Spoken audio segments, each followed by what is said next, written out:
How to get the Chinese version of Brawl Stars.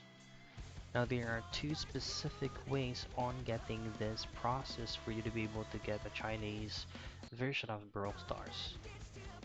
So the first thing that you can do is you can try to change the specific language on your Brawl Stars application.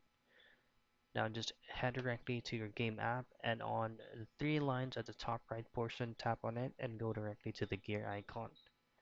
So the language settings is the very first option in here. So you could just randomly or manually change it into Chinese.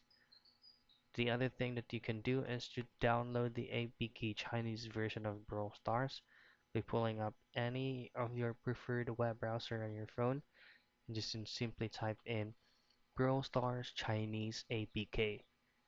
Now choose on the very first link and then just scroll down till you find the green button that says download APK.